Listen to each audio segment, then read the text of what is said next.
আসসালামু আলাইকুম, welcome to my channel.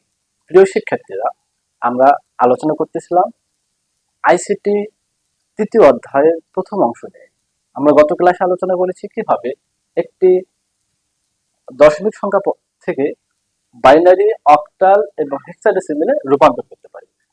ধারাবাহিকভাবে আজকে আমরা আলোচনা করব কিভাবে আমরা বাইনারি, অক্টাল এবং হেক্সাডেসিমেল থেকে দশমিকে রূপান্তর করতে পারি। প্রথমে আমরা আলোচনা করব বাইনারি থেকে দশমিক।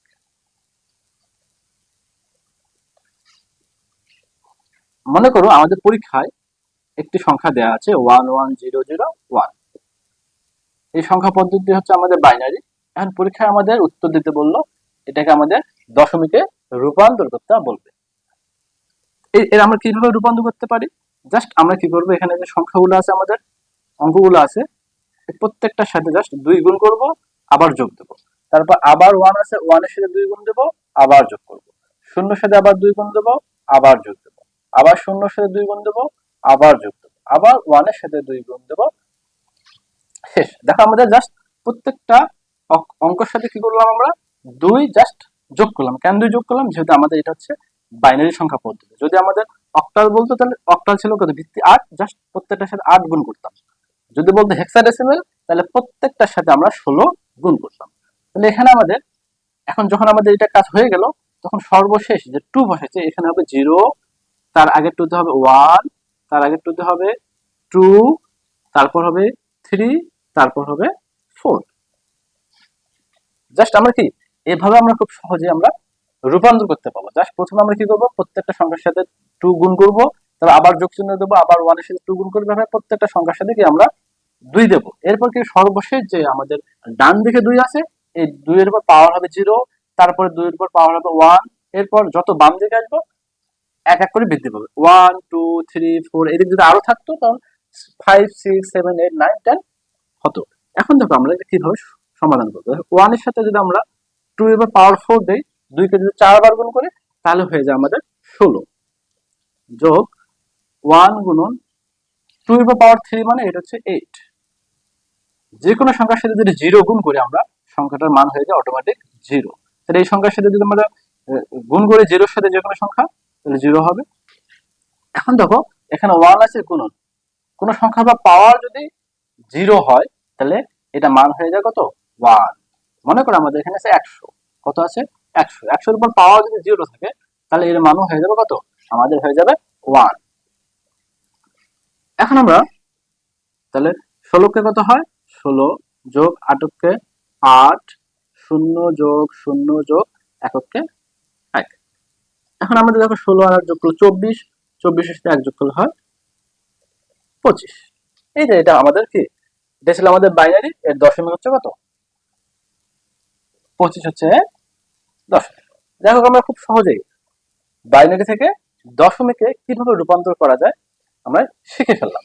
এখন আমরা শিখবো কিভাবে আমরা আমাদের অক্টাল সংখ্যা পদ্ধতিকে কিভাবে আমরা দশমিক সংখ্যা পদ্ধতি আমরা রূপান্তর করবো। অক্টাল থেকে দশমিক, মনে করো আমাদের একটা অক্টাল সংখ্যা দেওয়া আছে 277, এটা আমাদের অক্টালে দেওয়া আছে। এখন আমাদের প্রশ্নে বললো এটা রূপান্তর করতে হবে দশমিকে। তাহলে আমরা জাস্ট কি করব, প্রত্যেকটা সংখ্যাকে কি করব, আমরা জাস্ট এর ভিত্তি দ্বারা গুণ করব, আবার যোগ দেব 7 গুণন 8, আবার যোগ দেব 7 গুণন 8। এখন কি করব, সর্বশেষ যে ভিত্তিটা দিলাম এর উপর হবে 0, তারপর হবে 1, তারপর হবে কত 2।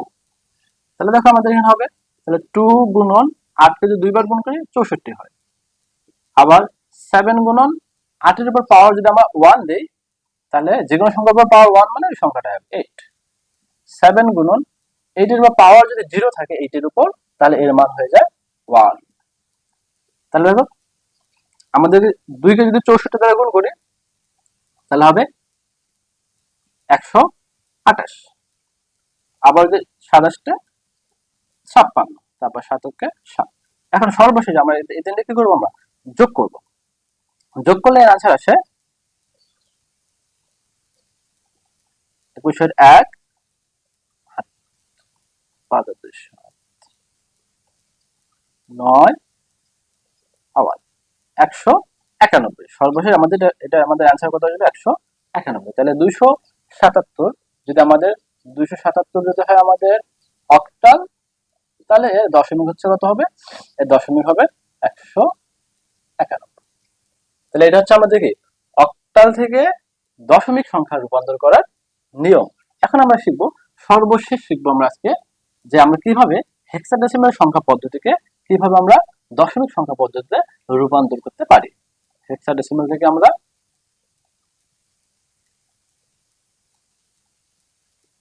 তাহলে আমরা হেক্সাডেসিমালের ভিত্তিগত, হেক্সাডেসিমালের ভিত্তি হচ্ছে আমাদের 16 এবং দশমিকের ভিত্তিগত, দশমিকের ভিত্তি হচ্ছে আমাদের 10। তাহলে হেক্সাডেসিমাল মনে করে আমাদের একটা সংখ্যা দেওয়া আছে, আমি ছোট একটি সংখ্যা দিলাম 29।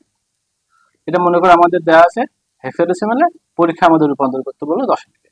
তাহলে জাস্ট কি করবো আমরা একটু যেটা বললাম, বাইনারি, অক্টাল, হেক্সাডেসিমাল যে কোনো সংখ্যা পদ্ধতি থেকে যদি দশমিকে রূপান্তর করতে পারলে জাস্ট ওই সংখ্যা পদ্ধতির যে ভিত্তি আছে, ভিত্তি দ্বারা প্রত্যেকটা সংখ্যাকে কি করবো? গুণ করবো। তাহলে 2 এর সাথে এর ভিত্তি কত? 16 গুণ করলাম, যোগ 9 এর সাথে এর ভিত্তি কত? 16 গুণ করলাম। তাহলে এখন এই সর্বশেষ যে আমাদের যে ভিত্তিটা আছে এর পর হবে 0, তারপর হবে 1। তাহলে 2 লিখলাম, 16 এর উপর পাওয়ার 1 মানে এর মান 16, যোগ 9 গুণন যে কোনো সংখ্যার উপর পাওয়ার 0 মানে এর মান কত? 1। তাহলে আমাদের এখানে 16 দুগুণা 32, যোগ 9 কে 9। তাহলে 32 আর 9 যোগ করলে হবে আমাদের 41। তাহলে আমাদের যদি 29 হচ্ছে হেক্সাডেসিমাল, এর দশমিক সংখ্যা হচ্ছে 41। তো প্রিয় শিক্ষার্থীরা, দেখো আমরা আজকে খুব সহজেই কিভাবে একটি বাইনারি, অক্টাল এবং হেক্সাডেসিমাল সংখ্যা পদ্ধতিকে থেকে আমরা দশমিক সংখ্যা পদ্ধতিতে রূপান্তর করতে পারি, ক্লাসটি আমরা খুব সহজে শিখলাম। আশা করি ক্লাসটি তোমাদের অনেক ভালো লেগেছে। ভালো লাগলে অবশ্যই লাইক, কমেন্ট, শেয়ার করতে ভুলবা না এবং তোমাদের বন্ধুদের সাথে শেয়ার করবা। দেখা হবে অন্য কোনো ভিডিও। সে পর্যন্ত আল্লাহ তাআলা আমাদের সুস্থ রাখুক। আসসালামু আলাইকুম।